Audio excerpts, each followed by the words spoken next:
ये WhatsApp university के स्नातक लगते हैं मुझे। मोदी जी ने एक काम किया है, दुनिया की सबसे बड़ी फेक न्यूज फैक्ट्री बनाई है और दुनिया की सबसे बड़ी व्हाट्सएप यूनिवर्सिटी भारत में स्थापित करी है और हर चरण चुंबक उसका सदस्य है। आपको मैं बताती हूं, उन्होंने आतंकवाद पर बात बोली। निकालिए अपने अपने फोन अभी।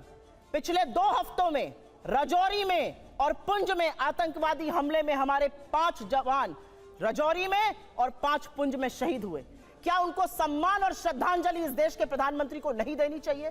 आप मौन क्यों हैं? 10 जाबाजों की शहादत हुई है पिछले 2 हफ्तों में। 20 जाबाजों की शहादत हुई चीन में, वहां पे गलबैया कर रहे हैं, झूला झूल रहे हैं चीन के साथ, साबरमती में बैठ के शहनाई सुन रहे हैं। यह बात करेंगे चीन पर।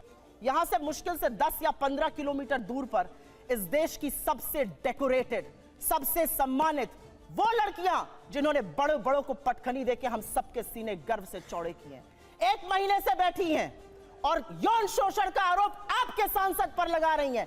आपके मुंह से एक शब्द नहीं फूटता है, एक शब्द नहीं निकलता है मोदी जी के मुंह से, एक शब्द नहीं निकलता है अमित शाह के मुंह से। क्या ऐसी आपकी फंसी है ब्रजभूषण शरण सिंह से कि आप नहीं बोलते हैं? बिल्किस बानो के अपराधियों को किसने रिहा किया? क्योंकि वो मुसलमान थी तो आप बोलेंगे नहीं। अंकिता ठाकुर का जिसने कत्ल किया, जिसने उसको जिस्म फरोशी में ढकेला, वो आपके विधायक का बेटा था। आप क्यों चुप हैं? आपने वहां पर इमारत ही गिरा दी कि सबूत ही ना मिले। आपका विधायक दोषी पाया गया है हत्या और सामूहिक बलात्कार का, कुलदीप सिंह सेंगर। ये बात करेंगे महिला सुरक्षा पर। आज तक इस देश का यह न्याय था कि आज तक आईएसआई ने हमारी जमीन पर पैर नहीं रखा था।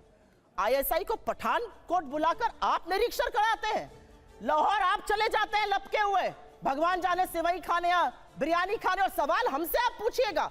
आसिया अंद्राबी आपका चेहरा बनती है श्रीनगर में और सरहद पार जाके आतंकवादी गतिविधियों में शामिल है। आप एक दुर्दांत आतंकवादी को, यूसुफ को वहां पर टिकट देते हैं क्योंकि आपको अपनी सत्ता करनी है। ये कैसे लोग हैं? ये किस तरह के लोग हैं? ये जाबाजों की शहादत पर चुप रहेंगे, मणिपुर जलेगा ये चुप रहेंगे, ये प्रचार करते रहेंगे। इनकी बातें सुन लीजिए तो भारत शायद 1947 में ही आजाद हुआ हो, के बाद अब 2014 में आजाद हो गया हो। मेरा अपना मानना है कि कुछ बातें जब समझ में नहीं आती उसको नहीं बार बार बोलना चाहिए। मैंने आपको एक बार पहले भी शो पे समझाया है। हम मैन्युफैक्चरिंग कर रहे हैं मोबाइल की, जी नहीं, हम मोबाइल फोन की असेंबली कर रहे हैं। हमारा जो इंपोर्ट का बिल बढ़ा है वो इसलिए बढ़ा है क्योंकि हम उतना पार्ट असेंबल कर रहे हैं, वैल्यू एडिशन नेगेटिव है। हमारा जो कार का एक्सपोर्ट का मार्केट था वो कम हो गया है। सच को स्वीकारिए साहब, तब आप सच का समाधान कर पाइएगा। बेरोजगारी नहीं है, महंगाई नहीं है, अडानी ने कोई महाघोटाला किया ही नहीं है, चीन है ही नहीं कि हाथरस की गुड़िया को आप 2:30 बजे जलवाएंगे। दोषी रेप में आपके विधायक पाए जाएंगे। आपके सांसद के ऊपर यौन शोषण का आरोप है। आपके विधायक का बेटा एक लड़की के कत्ल का मुलजिम पाया जाता है। आप अब महिलाओं की बात कब करिएगा? बेटी बचाओ बेटी पढ़ाओ का नारा देने वालों से यह सवाल मेरा है कि साक्षी मलिक और विनेश फोगट से आप कब असेंबली होती है वैल्यू एडिशन निगेटिव हो जाता है?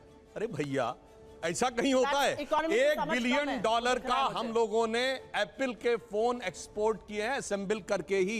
25% आईफोन 14 भारत में बने हैं। इसे कहते हैं व्हाट्सएप यूनिवर्सिटी या राहुल गांधी यूनिवर्सिटी, आप जो भी समझ लीजिए। हमने आतंकवाद की इतनी घटनाएं उत्तर से दक्षिण तक बता दी। अब दक्षिण कश्मीर के 4 जिलों में रह गया है, वो दिखाई नहीं पड़ा। उसके लिए इनको आंकड़े चाहिए, पर मैं कह सकता हूं हमारी सरकार के किसी नेता ने आतंकवादियों के लिए आंसू नहीं बहाए। हम ये कह सकते हैं हमारे किसी नेता ने आतंकवादियों के लिए पलक पावड़े नहीं बिछाए। सोनिया जी की आंख में आंसू नहीं आए, बटाला हाउस के इनकाउंटर के आरोपियों के लिए आंसू आए।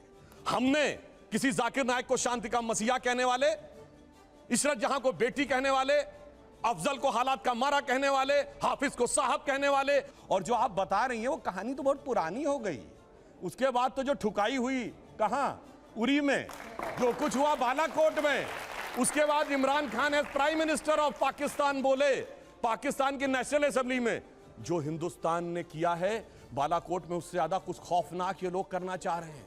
आप ये सोचिए, आप शांति के कबूतर उड़ाते थे और हमने बाज उड़ाए हैं गुरु गोविंद सिंह जी की तरह। और आपने लास्ट में कहा शायद देश 1947 में, 2014 में नहीं, आप 47 से मानते हैं। ये राष्ट्र सनातन है, चिरंतन है, 1947 में पैदा हुआ नहीं है। इसीलिए इस राष्ट्र को कोई अपने को फादर कहने लगता है, कोई क्रिएटर कहने लगता है, कोई राष्ट्र का निर्माता कहने लगता है। ये राष्ट्र वो है। अब लास्ट में एक बात करता हूं, कर्नाटक बात कही, बिल्कुल अच्छी बात है, पर मैं पूछना चाहता हूं, कर्नाटक में चुनाव परिणाम आए, हम हारे और ये जीते, पर पूछना चाहता हूं, राहुल गांधी जी ने जाकर ये कहा था कि इंडिया में डेमोक्रेसी ऑलमोस्ट खत्म हो गई है, सारे संस्थान अब काम नहीं कर पा रहे हैं। तो मैं पूछना चाहता हूं, 2 सुप्रीम कोर्ट के जजमेंट आए जो आपने कहा आपके पक्ष में आए, उसके बाद अब इलेक्शन कमीशन सही है कि नहीं, ईवीएम सही है कि नहीं। अब आता हूं गलवान पे। गलवान में हमारे 20 सैनिक बलिदान हुए, हाथ की लड़ाई में 20 लोग मारे गए, उधर से एक को घायल नहीं हुआ। इंटरनेशनल मीडिया ने बताया कि 60 के करीब उनके सैनिक मारे गए, उसने एक घायल की भी सूची नहीं जारी की, पर चाइना के डाटा पे भरोसा है। हमारे जवान वहां बलिदान हुए थे, वो किस रेजिमेंट के थे पता है आपको? बिहार रेजिमेंट। बिहार रेजिमेंट का युद्ध उद्घोष जानते क्या है? बहुत घनघोर सांप्रदायिक लगेगा आपको। बिहार रेजिमेंट का युद्ध उद्घोष है बजरंग बली की जय, मगर वो इनको लगता है सांप्रदायिक। राजपूत रेजिमेंट का युद्ध उद्घोष है राजा रामचंद्र की जय, सुनिए। और जो हमारी गोरखा रेजिमेंट का युद्ध उद्घोष है जय जय महाकाली आयोरी गोरखाली।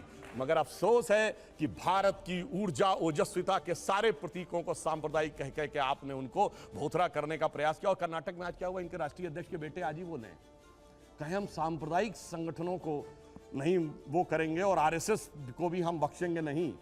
अरे भाई, बड़े मियां तो बड़े मियां, छोटे मियां सुभान अल्लाह।